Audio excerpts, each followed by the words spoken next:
Kamusta mga kababayan? Si Lanto ng hashtag #WalkWithLan ay live from the heart of Philippine politics. Narinig niyo na ba yung pinakabonggang drama ngayon? Si Ramil Madriaga. Alam niyo si Ramil Madriaga, meron po kasi kaming co-teacher, part-time. Um, Dati sa isang eskwelahan pa, no? Ang kapangalan niya, Ramil Madriaga talaga, no? Kaya nga, nung narinig ko yung pangalan na Ramil Madriaga, akala ko siya yun eh. Hindi pala. Kapangalan lang.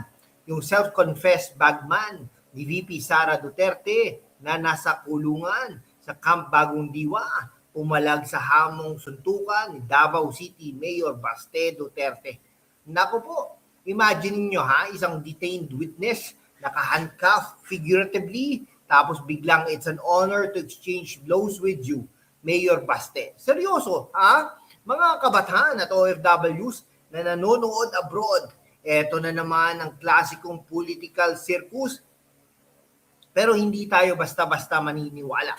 Dito sa hashtag #WalkWithLan, intellectual, fact-based at walang kinikilingan, pero critical tayo sa katotohanan. Sa ilang mga minutong episode na ito, i-breakdown natin sino talaga si Madriaga, bakit galit na galit si Baste, at bakit si Mayor Baste ang tunay na nagpapakita ng lakas ng loob. Stay tuned kasi may best finds din tayo from Shopee at Lazada na perfect para sa inyo. Hit like na kung Team Baste kayo. Let's go! Una, let's get the facts straight, mga kababayan. Si Ramil Madriaga ay dating aide na nag-claim na bagman ni Sara Duterte. Noong April 14 to 15, 2026, sa House Committee on Justice Impeachment hearing, binasa niya yung 24-page supplemental affidavit niya. Doon niya inallege na si former President Rodrigo Roa Duterte raw ang nagsabi na si Sara ang favorite child habang si Paulo Polong daw ay baliw at si Baste ay bading. Grabe naman, parang di ako maniniwala doon. Anak niya sasabihan niya ng gano'n. Imposible yan. Imposible yan, Ramil. Nako po, Ramil. Ito mula sa kanyang sworn statement, Pero remember, si Madriaga ay nasa detention para sa kidnapping with murder charges mula 2021 to 2023. Sabi ng ilang congressmen tulad ni Representative Rufus Rodriguez, polluted source siya. May conflict of interest ba? Bakit bigla siyang lumabas ngayon sa impeachment laban kay Sara? Intellectual point sa rule of law, ang credibility ng witness ay susi. Kapag may pending criminal cases, dapat scrutinize muna. Witty take natin Parang boxer na naka-confine sa corner, sumisigaw ng punta ka rito, pero hindi makalabas. Mga OFWs, imagine ninyo, habang kayo nagtatrabaho abroad para sa pamilya, may mga taong gumagamit ng politics para mag-smear ng legacy. Si Madriaga ba ay truth teller o opportunist? Dito tayo mag-deep dive with facts. Tapos eto na, noong April 14, 2026, si Mayor Baste mismo ang nag-challenge kay Madriaga sa no-holds-barred fight. Anytime, anywhere. Sabi niya, ano yun? Anytime, anywhere daw. Ubiquitous ba yun? Sabi niya, direct, matapang, walang drama. No? May magbabash na naman. Boring daw tayo. Anyway, bahala po kayo. Response ni Madriaga via lawyer, Attorney Raymond Palad. Palad o Palad? No? Anyway, Mayor Baste, I'm so honored to be challenged by a former presidential son into fist fight. Tapos inoffer pa niya ang full menu, punches, kicks, elbows, headbutts, sa Annex 2 ng Camp Bagong Diwa. Parang MMA event para event sa PITA. No? Yari ka pag naging presidente si VP Sara. Anyway, ito ay hindi lang personal, ito ay simbolo ng pagdepensa ni Baste sa family honor. Bakit?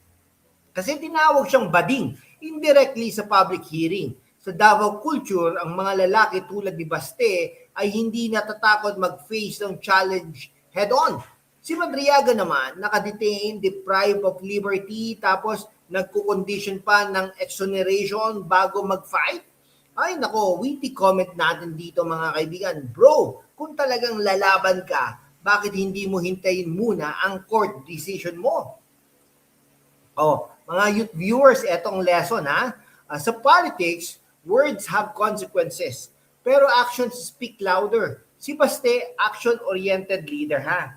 Ngayon, let's talk about why Mayor Baste Duterte is the real deal. Sebastian Baste Duterte ng Davao City, mayor yan ngayon ha, anak ni Digong, kapatid ni Sara. Hindi siya basta-basta politician na nagtatago sa social media.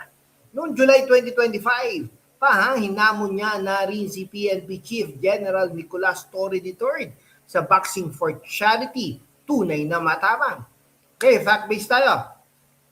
Sa Davao, kilala siya bilang hands-on mayor mula sa traffic hanggang sa community projects. Kapag may insulto sa pamilya, hindi siya tumatakbo sa Singapore o nagbabasa lang ng script. He steps up. Ito ang intellectual take natin dito ha. Sa panahon ng political vendetta at impeachment drama, kailangan natin ng leaders na may spine. Si Baste ay nagre-represent ng Duterte legacy ng straightforward governance.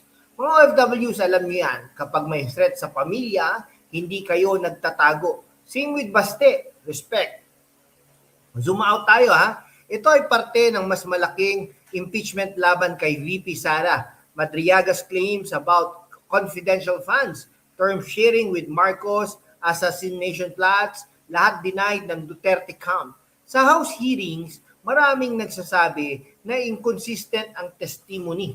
Pero bago tayo magpatuloy sa conclusion, shout out sa mga best finds ko para mapanatili ninyo ang focus sa politics habang nasa abroad o school. Una, ang wireless earbuds sa Shopee, affiliate link sa description. Crystal clear para pakinggan itong episode na ito kahit nasa construction site kayo. Pangalawa, yung portable power bank na may 20,000 mAh sa Lazada, never lowbat.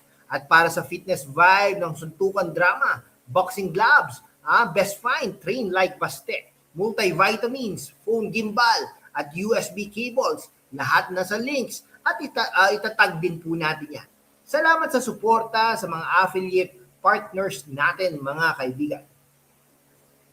Okay, mga kababayan, sa mundo kung saan ang kasinungalingan ay nangingibabaw, ang katotohanan ang unang sinisikil. Pero kasama kayo, magpapatuloy tayo sa laban, walang takot, walang kinikilingan, at laging handa para sa bayan.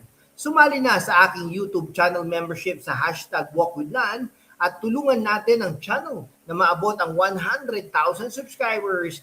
Ang inyong suporta ang susi sa kalayaan natin para ipagpatuloy ang pagbabalita ng katotohanan. Salamat at kita-kits sa laban.